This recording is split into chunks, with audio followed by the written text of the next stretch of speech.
Hello everyone, আমার YouTube channel এবং Facebook পেজে সবাইকে স্বাগতম। সাইডে প্রত্যেক দিনই একটা নির্দিষ্ট টাইমে টিভিএম করানো হয়।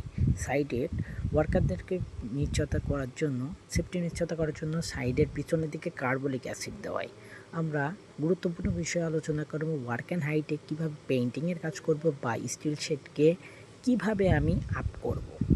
এখন আমি উপরে কাজ করতে গেলে আমাকে অবশ্যই ফুল বডি হারনেস পরতে হবে এবং ফুল বডি হারনেসটা পরার পরে আমি যখন উপরে কাজ করব তখন অবশ্য পার্লিং বা রাফটার আছে, ওখানে আমাকে এমনভাবে বেলটা সেলফ লকিং হুকটা একটার সাথে আরেকটা আটকাতে হবে পার্লিং বা রাফটারের সাথে, যাতে আমার যদি আমি হাইড্রোজেনের কারণে মাথা ঘুরেও যাই আমার শরীরের ওয়েট ক্যাপাসিটিটা ধরে রাখবে বা চেয়ারে বসার মতন বসে থাকবে।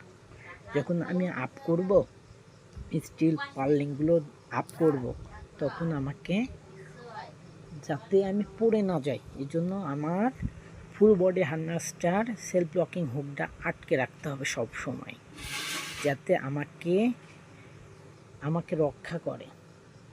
এটা খুবই ইম্পর্টেন্ট।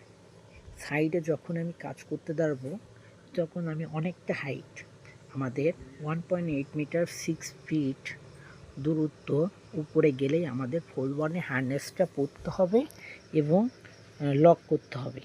এমনভাবে লক করতে হবে যাতে আমার ওয়েট ক্যাপাসিটি এবং চেয়ারে বসার মতন হয় এবং সেলফ লকিং হুকটা আটকে রাখতে পারি।